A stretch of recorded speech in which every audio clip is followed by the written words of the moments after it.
What's up, YouTube, and welcome to season 22. We're finally here, and we've got 10 top teams to look at for the Open Great League today.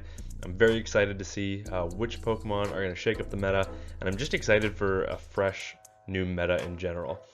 Right away, we're going to look at the top 20 Pokemon first, and then we're going to get into some team building. So the top 20, we see a lot of familiar faces with like Mandibuzz, Clodsire, but we also see some new ones like the new Psywave Sparkling Aria Lapras. We've got Malamar with the Foul Play buff, Sableye with the Dazzling Gleam, Corsola's old, Grumpig with Psywave and Dynamic Punch now, Dusclops with the buffed Hex, Dusknoir with Dynamic Punch. We've got Diggersby, which is old, Feraligatr, Morpeko. Those are all old, Corviknight as well. But now we have Claydol with the buffed Rock Tomb. We've got Galison with the buffed Hex. We've got Togetic with the buff of Psyshock. And then we've got Gastrodon and Pangoro. So yeah, let's just take a look at some top teams. Right away, I want to look at Lapras because Lapras jumped all the way to number 3, which is incredible for this Pokemon. It's a really bulky Pokemon, and its main issues are going to be fighters and electric. It does have coverage for grass, but grass would give it some trouble as well now that it's not using a ice type fast move. So that is why we have Shadow Gligar pairing with it. And why do we have Shadow Gligar instead of something like Clodsire? Because Psywave is resisted on dark type Pokemon, and Gligar uses Fury Cutter now, which is super effective against dark. And it also resists electric, it resists fighting, and it does super effective damage on grass. So this pairing looks like it could be absolutely incredible. And then we've got Amoonguss in the back with the buff Foul Play, also resisting grass, also resisting electric, and also resisting fighting. So this trio honestly looks super strong. The next team that we're going to look at is with Grumpig. It also has Dedenne on it, which has access to the reworked Discharge. And I said reworked because it's not exactly a buff. They are also decreasing the power of it as well as the energy, but and is actually opting for Parabolic Charge instead. But Grumpig also looks super strong. I mean, you can see it in a closing position. It looks great. Pairing it with Mandibuzz and Dedenne, pretty strong overall. This is definitely an ABC style team. But yeah. The next team we're going to look at is kind of a classic. It's Azu Double Ghost. Now, Azu Double Ghost used to be super common in the old meta, and it's kind of back. I mean, we've got amazing ghost Pokemon in the top 10, both Sableye and Dusknoir, which both have coverage against their weaknesses. Sableye doesn't do well against Dark because it can't hit it with Shadow Claw or Foul Play, and now it has coverage with Dazzling Gleam, and Dusknoir bad against normals, bad against dark, and now it has super effective coverage with Dynamic Punch. So these Pokemon as ghosts are going to be super strong. And then Azu in the front, just a very safe pick, weak to poison, and then you got 2 poison resists in the back because they're both ghosts. And yeah, this ABB style team honestly looks super strong. The third team we're looking at is Diggersby, Malamar, Weezing. As you can tell, Malamar and Galarian Weezing actually create a really strong core. I don't think the PvPoke sims do it justice. I mean, Malamar really only has one weakness, and it's Fairy. Weezing resists Fairy. But it also struggles against Darks, because especially Darks that resist, or not resist, but neutralize superpower. So think Mandibuzz or Sableye. And Weezing does well into both of those because it's also part Fairy. And then we're just using Diggersby on the lead because it pairs well with both of these Pokemon. Obviously weak to fighting in the lead, and then 2 answers to fighters in the back. The next team we're going to look at is Wigglytuff Double Psychic. But it's really the secondary typings that is coming into play here. Medicham with the fighting and Claydol with the ground, both hitting steel for super effective damage. This team is honestly super strong. Medi is your safe swap. It's going to bait out anything that Claydol doesn't want to see. And then the Claydol Wiggly core is basically perfect. Think Wiggly plus Marowak in previous seasons, just replacing Claydol now, and then just Medi as your safe swap. The next team we're going to look at is buffed Galison and buffed Cradily. Galison obviously has incredible pacing now. It's back to the old pacing that it had pretty much.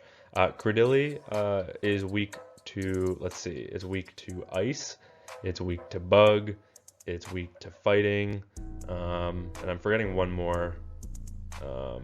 What else would it be weak to? Either way, Galison covers all of its weaknesses, which is really cool. So you bait out anything that's good against Cradily, punish it with Galison, and then Galison also creates a really great core with Sand Slash. And that's because it's just weak to fire, it's weak to fighting. So a lot of those things that you're going to bait out with Cradily and could potentially flip switch with Cradily, because Cradily, I mean, look at it. This Cradily Galison core is crazy, and even with Sand Slash, like this team is honestly just super strong. The next team we're going to be looking at is one that I'm really excited to try. It's Annihilape, Furret, and Steelix. Annihilape, obviously, probably the best fighter in this meta, in my opinion.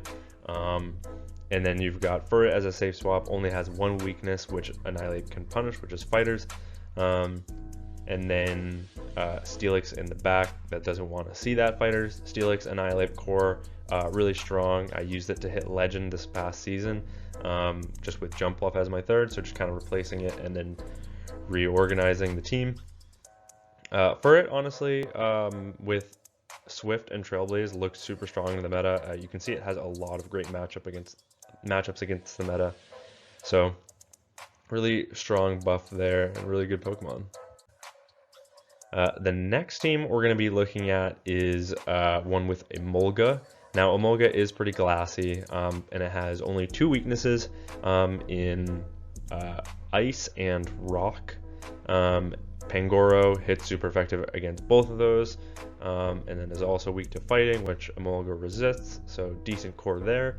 And then Dusclops just kind of as your safe swap and adding some really nice bulk to this team. Dusclops doesn't look as good as you might expect, but it is a good safe swap, especially because it doesn't have a single hard loss, but it also doesn't have a single hard win. You know, it's very neutral, it's bulky, it's a decent Pokemon with the buff Hex. The next team we're going to be looking at is Purified Metang with the buffed Psyshock. I think this Pokemon could be really cool, and I'm definitely going to take a look at it. We've got Golisopod with the buffed Aquajet as your safe swap, and then Altaria on the back, which is actually opting to run Moonblast over Dazzling Gleam, even though Dazzling Gleam got reworked there. I looked at the sims, it's right, you just lose one more matchup with Dazzling Gleam, so Moonblast is the way to go still. Yeah, this team isn't great, it's definitely a little bit spicier, but it does cover all your weaknesses with those two Pokemon in the back. And I thought a buffed Psyshock on Metang would be fun to look at.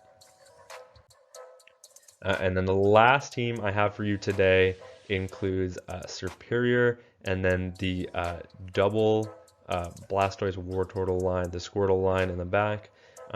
Both of them getting buffed here. We've got Blastoise, which now has access to Rollout, so it has a good fast move for energy generation and can get to those Hydro Cannons quickly, as well as Skull Bash for coverage. You could also opt to run Ice Beam.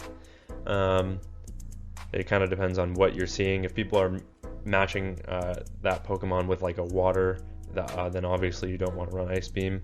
But if you're seeing a bunch of grass come into your Blastoise, then run the Ice Beam. And then Wartortle as your closer. This Pokemon, I think Yonkis and I are kind of on the same wavelength. This thing is a beast. We've both been saying it. This thing is really bulky. With the buffed Aquajet, it looks so strong. It's got Ice Beam coverage for your grass and your dragons. So honestly, I think this backline looks super strong. And then Serperior. I mean, are you fucking kidding me? Look at its wins. It has, what, 3 losses against the meta? Okay, I have no idea what's going on, but run superior. This thing looks like an absolute monster in the one shield scenario. And then just 2 Pokemon to cover it, because holy hell, this thing looks like a beast. But yeah, that is 10 teams for Season 22, the Open Great League. Have a blast with it. Let me know of any teams that you guys are running and any teams you guys are having success with. But yeah, that's it from me. Thank you all very much for watching, and until next time, peace.